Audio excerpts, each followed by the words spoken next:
let's get straight to the episode. We've been scheming for the past little while. We wanted to give the studio a revamp.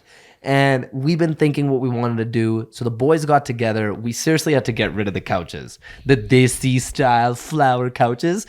It was hit or miss. I legitimately, bro, I had some people go to me and they're like, yo, you got rid of the flower couches? Those were sick. And other people were like, you know what? Those had to go. Like, it was a mixed feeling. And I started to feel like we needed a change. And then Khurram, we went to, where did we go? Bro, we went to IKEA. Yeah. IKEA on a Sunday morning. Like it was like we were a bunch of old uncles ready to go shopping.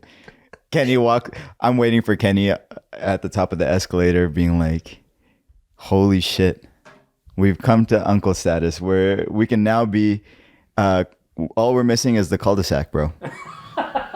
That's what was funny because Khurram goes up to me and he's like, this is what we're doing now on a Sunday? Right? This is the shit that we got into. But I will say, the blue couches, when I first saw them, I was like, whoa, these are fire couches. And to the point where we're renovating our house right now, right? I showed my mom the picture that you sent me, Kenny, of the couches in the studio. That my mom is looking at couches. And all of a sudden she goes to IKEA and she's sending my dad these blue couches. My dad's like, the fuck you need blue couches for? You trying to run the podcast? Right? She's like, it'd be nice. But to the point where I think because we got them, she was like, blue does look like a pretty bold color. And I also think not everybody just gets blue. You know, but when you get it, it's different. It's time for a fresh face. I mean, we got a new host. We got new furniture. It's a new chapter, baby. Everything new, bro. It's a new Oh, chapter, me? baby. I'm the new host? Oh, I thought I was just here part-time. I thought it was a trial, you know? I tell you what. I was waiting for the boot, but eventually when I put some money into these couches, I was like, this isn't no trial. I'm locked in. Yo, bro, that's jokes. These guys took me to IKEA like, bro, we'll just watch, we'll look at some things. And then by the end of it, it's like, bro, so you paid this much? And then should we put it on your credit card too? Omid's running to the parking lot to get his credit card. You know how I see this? And I'm going to put a little twist on it with basketball, obviously, because basketball is my shit.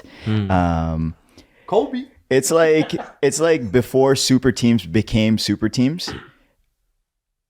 This, like, we were all individually trying to do our own thing as our own version of star players on our team, right? But then the power of joining three superstars together builds a super team, and that makes them unstoppable. So I was constantly thinking, if I'm trying to level up to a point where I'm taking things further, I might be able to do that pretty well eventually. But if I can do it with three brothers, right? And obviously it takes time to build up to it. And you guys built your value on this for many years. You guys put in sweat equity, right? And equity. Even like this stuff, like I think we're at a point now where we understand how to level up. We've leveled up enough where there's a baseline, right? It's not like we're still hungry, but hungry for that next level. But the initial level is probably the hardest, I would say. Now that we're here, it's nice to be able to do shit together. No, I totally agree, bro. And I think talking about levels, like, you know, when you first start something, whatever that is, it becomes about, okay, can we be consistent with it? Can I work with the person across from me, right? When me and Kenny started the podcast, it was like, can I work with this guy? I don't really know who this guy is. We aren't homies yet. Can I trust him? Does he have the same work ethic as me? Et cetera, right? And then once you pass that stage, now you're thinking about unifying. Like, how can we be better together? Oh, your weaknesses are you don't talk enough. That was my weakness. You don't talk enough. You're not very good at asking questions. You know, let's level up on there. Kenny's, hey, you got to listen more. You got to be a little more, you know, on the listening side of things. And as you pass that, it just becomes all these different things. Oh, wait, our gear isn't as good. What camera do we need? What lighting do we need? What can we do? We were even thinking back in the day when we were in our office filming the podcast, we were actually planning to rent in downtown. We were going out and finding office space to be like, how do we do this on a week-to-week basis where maybe we get somebody else's office and get another production team to film it for us depending on the price, and we were willing to split that. So by the time we got through all these hurdles, now you're cooking with gas. Here's what Khurram said when we're thinking about what to share next topic-wise. He said, we should have an episode talking about the impact our mothers have had on us. It's awesome. The challenges of being different and wanting different things in a desi household. So I really marinated on it. And I'll tell you my response right off the bat. I was about to say bot. Off the bot. Yo, it comes out randomly, bro. It's like Tourette's, bro. Right? It's like Turja, bro. You never know, man. Anyway, I said, yo, that's a sick topic. We can talk about the concept and fine lines between cutting out the umbilical cord, metaphorically. You know how, like, nowadays, a lot of times you might have, let's just say someone's with a woman.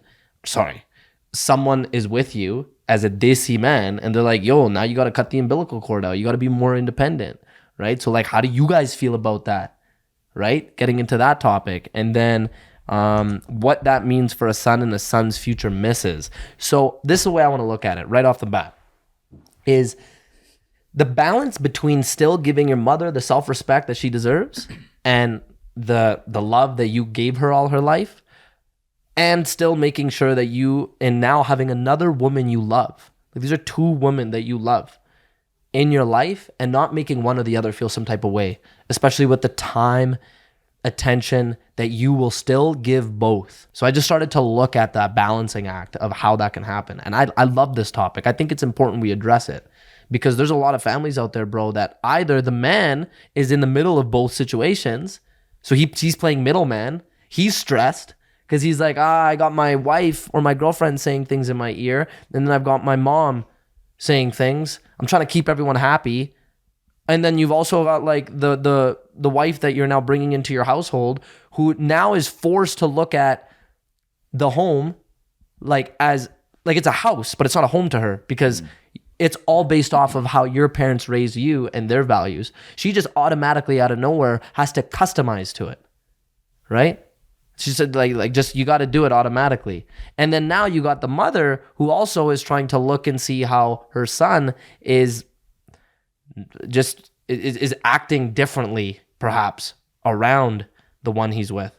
And is also, let's face it, the mother might feel, or the father too in this case, they both might feel like they're still running the household. So it's like, I want to have a conversation around this, because I think many people are going through it, but they're not willing to talk about it because it's all behind closed doors. Like, there's so many people, bro. There's a lot of women that come close to wanting to divorce their husband now, because they're like, oh, like, he'd rather listen to his mother than listen to me. But it's like, there has to be a balancing act on both ends. Yeah, I mean, I guess it's big on the dependency of who you marry, because if you marry the right person, then I think there's a little bit less of that. Then again, I got no clue, because I'm not a married man. But I think what... How about this? And before, like, hold that thought. But if and when you choose to get married, how would you orchestrate this? What would be a perfect world for you?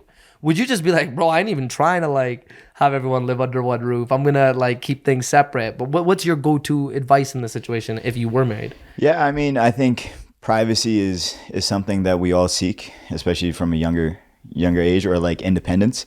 And I think staying at home is a form of independence that you don't fully experience. So I think there's going to be a part of, just like any relationship you have with anybody, whether that's a friend relationship, whether that's a relationship with a significant partner or a significant other, you're influenced by who they are, right? Your actions are influenced by, in this case, family. So there's a part of me that also wonders, okay, if I'm not home, what would my influence be? What would I pick for myself? Or like, what would be the changes that I would make that are just different from, like, just what I would pick at home versus what I'm going to be able to do if I was to live on my own. So I would say, in the perfect world, obviously, if we have a mansion, everybody can live with privacy and still be separate, but live under one roof. But I think being close to family is something of value to me. So I'd always want to be close or be around. But I think ideally, like, I'm not one to stay, like, every time it snows, I look up to the sky and I picture God saying, I put you in the sand and you brought your ass to the fucking snow, right? So I don't see myself just being in snow or cold. I picture myself always moving around. I've never been one to just stay around in one spot. So to even have the thought of being under one household one constraint for like that long. It makes me feel a type of way, but at the same time, I understand too, because so many things have happened in my life where the only constant has been my family, and they've always been there for me. So like, what do you choose at that point, right? You have your dreams and independence that you want to seek, but at the same time, when things didn't go your way, your family was there to get you back. There's also the power dynamic, right? So your mom is the one who runs the household, right? And she's always ran the household, right? She's ran you as the son, or the daughter. So it's her house, right? So in general, like it's her household, right? It's your mom and dad's household. They've run the ship since you were born. And so now you grow up, you are seeking independence, you are seeking power for yourself, right? You're seeking validation from them, but you're also seeking your own power. And so that's either driven through your career, driven through projects that you do, driven through other relationships. And if you don't, and again, this is all different for household to household, but we're not white kids where at 18 we're kicked out, right? Or forced to pay rent, or else you're out, right? They want us there even when we're married, and even when we're past the point of marriage, they want us in their household, right? And that's out of love or whatever the case, but at the end of the day, we're all trying to have some sort of independence. So there's a power shift as you get into your mid-20s, as you start to become an adult, not only between you and your parents, where you struggle with your independence because you're under their household. So you don't have full autonomy, but at the same time, you bring in this person into the mix as well, who comes from a different household, who has different beliefs and values, maybe similar, right? Maybe similar, because obviously if she didn't have similar values to you, you probably wouldn't get married with her. But at the same time, she brings her baggage, right? And now she's trying to mix it with your mom and dad. She's also trying to make you happy. So in her scenario, she's having to deal with a lot more of a different dynamic than you are, because you've always lived under the household, so you know the rules, you know the game. It's comfortable for you. You know what it's comfortable like. for you, right? For her, it's brand new. And for her, it's brand new. And her lens might be different than yours. From an understanding perspective, you should have more empathy towards your partner, because they're giving up everything and coming into your household under your mom and dad's house, right? Now, if you lived on your own, that's different, because now you're building your own dynamic, right? So you're building your own little empire, your own little household, your own culture, your own whatever the case. But when she's coming into your den, into your mom and dad's den, you should have more empathy to your partner. So I'm glad you brought that up, because there's two things that really stick out to me there when it comes to making sure that if you and your significant other are going to be living inside of your parents' household, number one, ask yourself, what am I going to be doing to ensure that I'm building on the relationship that my significant other needs and deserves to have with my parents? This is from the guy's perspective, or even the female's perspective, because you now deserve, and you also should put in attention and love and value into her parents. It's not just one-sided, right? And I feel like that can happen sometimes. Oh, you're living with my parents, you need to love them. Oh, when was the last time you talked to my dad? You know what I mean? It's like it should definitely be equal when you're marrying into families. So number one, look into that relationship. Like, you as the guy should be almost plotting, like scheming, like finding ways to be like, okay, like, you're gonna meet my mother for the first time, or you know what, you, me, and my mother, like, let's go out, let's do something together. So you at first need to kind of start getting the ingredients put together to build up that relationship between these two women that you love, your mother and your significant other. Now, the next thing would be, make it crystal clear on what your environment in your household looks and feels like on a day-to-day basis. Is there family dinners? Who's doing what chore-wise? What role do you play in the household? Everything from, finances to, who spends time with who? What does quality time look and feel like in the household? Make this really clear so there's not really much of any surprises. And then go to your significant other and be like, hey, so tell me, what aspects do you like? Oh, I love that you all get together for family dinner. I love that there's like a once a week thing where the family gets together. Okay, great. What don't you like? What are some things that are triggering or alarming or so different that you don't really, or you can't really see yourself having involvement in? And what would you like to add? What do you want to like what are things that are what you value from your household and how you got brought up that you would like to now see integrated in ours. You know, because now it's a matter of at least you're recognizing that, oh yeah, like, you know how Indian families are, we have daughter now, right? We have extra person in our household. Okay, great. Next day, okay, you do dishes, right? Or like all the fun's over. Now you play a role in the house, but you don't even get a say in where you get to put a new art piece in that you really want to have in the living room. That's not allowed, but you got to contribute and do chores. But at no point can you put a certain piece of furniture that you like in it. Sorry. So the point I'm trying to get at is making it really aware of how you can make this person not just feel like they're living under a house, they're living under a home that feels like their home. And I truly feel like if you and your parents and your significant other want to work on working this out, as opposed to it now jeopardizing the potential of your relationship actually continuing, have the conversation and do it as soon as you can. When you know you want this to spend the rest of your life with this person, you almost be that spokesperson to a degree, you know, because she's not going to say it. She's not going to create conflict. You're like, hey, cool. I'll keep that in mind. I'm going to have a respectful, honest conversation with my mom and dad one-on-one. We'll talk it out and I'll keep you informed. But I know it can really work and everyone can be happy if everyone can kind of mutually recognize that in the invitation of bringing someone in, we're doing our best to make it feel like home for them too, with the balance act between both values of both families that are being integrated. I don't overthink that too much.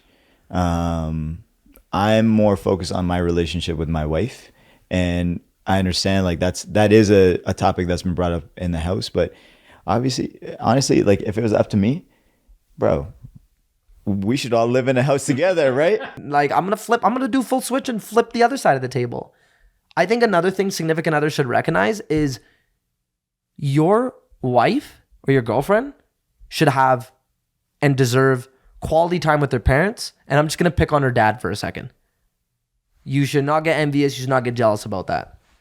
She should go out on dinners with her dad. You should be able to go out on dinners with your mother when you're married. You should be able to wine and dine your mom.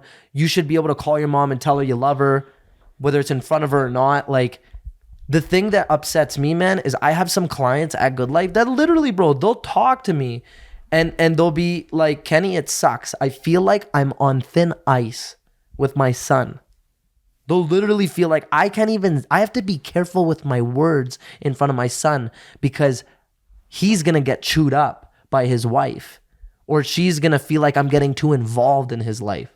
So my saying is, yeah, listen to your mom's advice. You don't always have to take it, but you and your partner should just be willing to at least let the mother speak on how she wants her son to live her life. Because guess what? To the mother, it's always going to be like, that's always going to be her baby boy. But it just also recognize that like, you don't have to completely shaft the mother, bro. Like I just say that because I just see, man, it's sad. Like I have mothers who become close to tears, bro. Just seeing sometimes the stress that puts them, where it's like, man, you got to be on thin ice just to say something to your kid because you don't want to distance yourself even more. Like it's gone to this extent. And now that when your son talks to you, you're like, who are you? I barely recognize you. Like this woman has controlled you that much.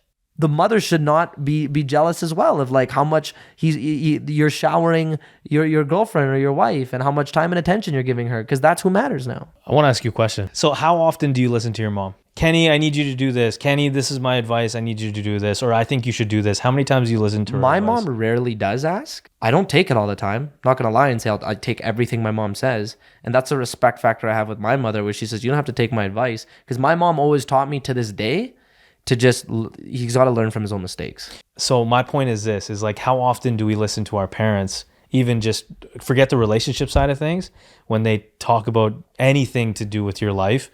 Oh, Khurram, I don't think you should wear this black shirt. You should wear this yellow shirt. Oh, Kenny, you should be doing this. And why are you doing this podcast thing? Kenny, why are you doing this? Omid, why are you doing this rapping thing? You should be doing this. You know what I'm saying? So our parents will give their advice based on their lens and their views or whatever, and they want to implement as much as they can from themselves into us. But as we grow up, we want to form our own identity, right? And so what happens? We rebel. Omid, don't drink or smoke. What am I going to do?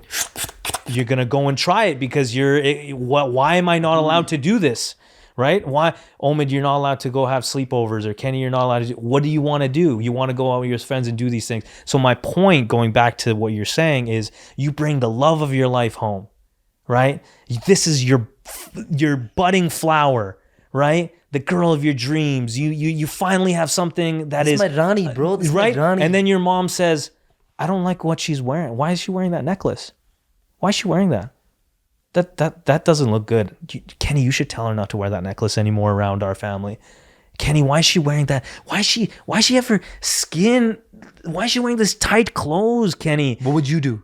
Right? So I just want to make a point here is, what are you going to do in that scenario, right? You're going to feel I know what like, I'd say. How could you wait, hold on. I'm just saying, how are you going to feel, right? You're going to feel like, you're going to rebel against your mom, say, Mom, you have no right to say that's who she is. She's great. You're going to start defending your partner. So when your clients who have daughters and sons who are saying, man, I'm on thin ice with my son, if I say something about his wife, or if I say something about this, and if I give advice, he's going to lash out, or he might do something that tarnishes our relationship. And I know many, including I'm not going to say it, but there are certain people that I know that are very close to me who are in the same scenario. And in fact, they don't say nothing because they want to keep that relationship between their son or their daughter, because they're like, man, but in behind closed doors, they'll talk shit about their son's partner or their daughter's partner, but they can't do anything in that scenario. Why? Because the son isn't open enough to take the advice, and they want to rebel, and they would rebel. So that's a really good perspective, because that looks at things on the other end.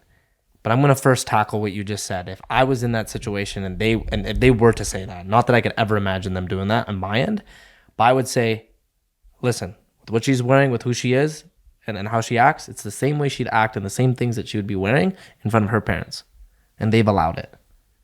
And look how good she turned out. So if they don't mind, why should you care? That's it. I'd say that lovingly, but it's like, if her own parents are cool with it, then why is it bothering you so much? No, Kenny, she can't wear that shirt around me. Don't bring her in the house if she's wearing that shirt. Okay. So then perfect. I'm glad you brought this up, because then you know what that turns into? It turns into civil war. No, but like, full on, bro. I'm sorry. Like, That's the end of discussion. that's a teach you. No, get the guns out, and now it's time. How much do you really love this girl, and how hard did you try? How hard did you genuinely try to make an effort? Because here's the thing. What if she goes one day and says, honey, I can't do this anymore. Like we gotta go. I've done everything I could to be in this household. I've tried to upwork it, but I've done it so much to the extent that I'm losing myself and my identity in the process. Can we figure something out where we do full switch in this whole household situation and things actually go 180 based off of how much we tried? Or let's remove ourselves out of the equation. Doesn't mean you no longer have to see your parents anymore, but let's leave. So now, you as the guy, that's the last ditch effort. Communicate. Go to your mom, go to your parents and say, listen, it's gone to this point now where we no longer feel comfortable living here based off of how different we have to feel. So are we able to make these changes? If not, respectfully, mom and dad, respectfully, we're gonna move out. So that's the perfect scenario for sure. If you can be in the middle and mitigate both sides, right? Civil war coming on both sides. But the thing is a lot of kids, a lot of young adults who are blinded by love or are infatuated with their partner, you're gonna listen to whatever your partner says. You're gonna listen to. So when your mom says something, you'd be like, "No way, she ain't like that. She's not this. She's not that." You don't see her like I do, Mom. You don't understand it like I do, right? And so it's easy to say, Kenny, like I agree with you, like there should be the communications on both ends. So now when it comes to their partner, who are they gonna listen to? Your mom says, Kenny, I really don't think she should be doing that. Maybe she's right, but because you're infatuated with your partner, what are you gonna say? No, Mom, she ain't like that. You don't understand. You immediately put up the defense barrier. True, and so I'm just saying it from a different scenario. This is obviously different, and obviously every household is different, but I just wanted to bring that up. So how much does your parents' acceptance then have weight on the decision of who you end up with? And I'll ask it in this way. Let's just say you're so enthused about this person and you happen to introduce her or him from both sides for our audience, male or female. You introduce your partner to them and your parents. After maybe the first, second, third, fourth time, you ask them genuinely, what do you think? Mom, Dad, your opinion matters to me. I really love this person. Tell me what you think. And they say, you know what? What? They don't hide, right? To Omid's point, they hold back. Nahi, appa nahi kuch kehna, right? Not going to say anything. Let them figure it out. No, they put their foot down. They say, I don't think this person's the right one for you. And here's why. Here's what I notice. Here's the differences. Here I see you're treated. This and this and that and that and this. Would that have weight and would that ultimately make you go, damn, maybe I shouldn't be with this person? Or despite what they have to say, opinion-wise, you're still going to go all in? I don't think I'm going to go all in easy because I think my parents have obviously actually a lot of respect for me. So their opinion obviously matters. But I think before I completely answer that question, we're talking from a male perspective on all of this, right? So when we're talking about being infatuated with the woman, I tried to give different perspectives too, but yeah, mainly. But I think like how we're talking about the household and the scenarios is more male based because the female comes back to the male's house. Big boss. But I think it's also an interesting topic that for men, it's completely different than women to find a partner because as a male, there's so many different guys to pick from. And we work really hard on ourselves. We suffer a lot. We go through a whole lot of different things to be able to build ourselves to a point where the girl of our dreams appears, right? So now I don't think it's just completely blindly infatuated with somebody. I think when you find the right person, you also have worked so hard to get her, right? It's not like you can just pick the love of your life out of nowhere. You're going to have to work on yourself quite a bit. So now when your parents are giving you advice and saying, I don't think you should do this, you should do that. I think in the back of my mind, at least, I'm thinking, well, this is how hard I worked to be able to find her. And this is the amount of effort that I have to spend for, say, 30 years, right? Now, the parents' opinion obviously is gonna matter, but I think why sometimes the men pick the women that they're with, partly is because they work that hard to get her. And now it's a form of survival. She's gonna be the mother of your kids. And you're looking at how can I take care of my wife to the fullest while still being able to please her parents. Yo, that's bars. And I want to add to that because there's some people that struggle with this where it's like that's genuinely like the right person. But just because the parents might have very old school thinking and old school traditional ways and they just haven't understood how women are now and they're looking at, oh no, you need women that cook clean, stay home and are on their knees praying to you, going like almost like to their knees, like you know, like it's like no, things have changed, right? Like you know what I mean? Like, and to Khurram's point, it's just being able to say, because I want to say this, like, Mom, Dad, I chose someone that I feel so confident and comfortable enough to introduce to you and have in our household based off the values that you gave me. But that's the thing. They gave you the values, right? They've curated you. And so isn't it in their right to voice their opinion? And I'm just putting that out there. He says, right? He worked super hard and he's right? You work super hard, you find the love of your life, you find this woman. You feel comfortable living in your home. Right? Yeah, and that's, I totally get that. I totally respect that. But they also curated you and they've built you and they fed you and they wiped your bum when you were a kid. You know, they put blood, sweat, and tears in you. So when you lash out at them because of somebody else that's outside of the household, and in their mentality, they can't understand. That's why the relationship thing, bro. You got to get them to have that. But what's your take on it then? If your parents genuinely were like, no, not a fan. I don't see this person being right for you. Would that have weight on your decision? It definitely would. I'm not gonna lie. It would have weight for sure. Because I respect the opinions of my mom and dad. But I'm in a position now where I feel like I have a good balance, where I can politely tell them no, like I'm not doing this, and this is why. And at the same time, I can make my own decision. Like I can make my own decisions. But in not every household, like why I guess what I'm saying is my point is not every household is like that. Right? How not every get to that because I bet you people are listening to that right now and they're like, "Yo, great man! What's the inside scoop?" Because parents, some parents are are in old school mentality. So for example, some family members have dads in my family who, no matter what, they have to marry a Muslim girl. So anything outside of that, you are khatam, it's finished. You're drawing a fine. You're the black sheep, straight up. And so as a kid who's growing up in that household and you fall in love with this beautiful white woman or Punjabi, right? Right? So Kenny, what do you do in that scenario, right? You love your parents dearly and they love you too. And all they've said, Kenny, you can only marry a Punjabi woman. That's it. If it's a Muslim woman, you and I, this isn't happening anymore. Now what? Right? And so no matter mentality, no matter how much you persuade them, Mom, it's not like that. They're some modern girl. She understands values. Our values are similar. I don't like that, bro. And this is what really upsets me because I don't care. Like, I'm going to just face it. I'm going to say it. You move your kids to a brand new country, bro. You bring them into this world of wanting them to be more advanced and more educated, right? I want my kids to be more educated. I come to a new country. I've worked so hard. So because I put you in this country, you have to marry who I say you marry because I've worked so damn hard. Like, what kind of gaslighting is this, right? Like, here's the thing. You made your kid grow up here to get a better education, to be surrounded around multiple different cultures, right? Welcome to Canada. We are multicultural. So now you're going to force your kid to be like, wow, all colors of the rainbow. They get to see it. They get to be so close, but you can't touch, right? You can only see, right? And then they tell you, you can only pick blue.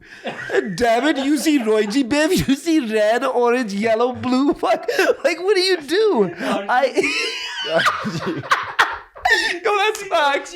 That's facts, though, bro, right? You see Royji Biv, and it's like, do you not understand what you're doing to your kid, right? Like, if they have the same values, and you're like, no, but I don't like this, bro. Loki ki klenge, right? What are people gonna say? And how are they gonna talk to the grandparents? How are they gonna communicate? No sashrikal, no nothing. Translate. Take the extra 5 minutes to translate, God damn it. Right? Like, yes, marrying into the same culture, it's so much more beautiful. It's so good, right? I'm all for it. But don't, like the fact that you're going to put your kid, man, because I've seen it, bro. The kid will get so stressed.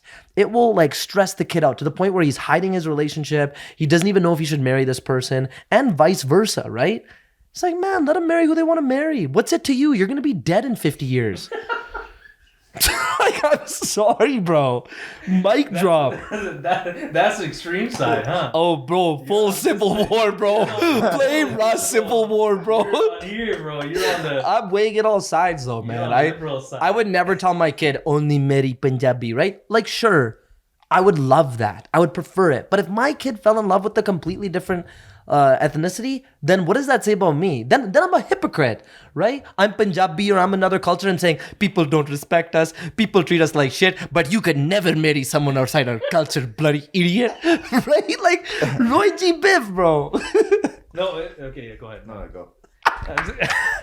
It's a fire episode and everyone's like, give me the mic. So the thing is, bro, is like but even think about it, because you're not a parent yet. And I'm not a parent either yet, but I'm just taking the other side. When, like, for example, and this is just a simple example, you have a son, right, Kenny? You grew up doing martial arts. I have 100 kids, bro. Right? Let's just say Academy. So you have a son, right? And your son, you're like, you know what? When he's at a certain age, I'm gonna get him into martial arts and jujitsu. That's your dream, right? To roll with your son, to go to jujitsu tournaments, to go to classes. You want him to experience what you experienced growing bro, up. my right? kid's gonna be shrimping right out of the womb, bro. Right? So what happens in this scenario when he's like, you know what, Dad? I really hate jujitsu. I hate everything about jujitsu. I don't want to do jujitsu.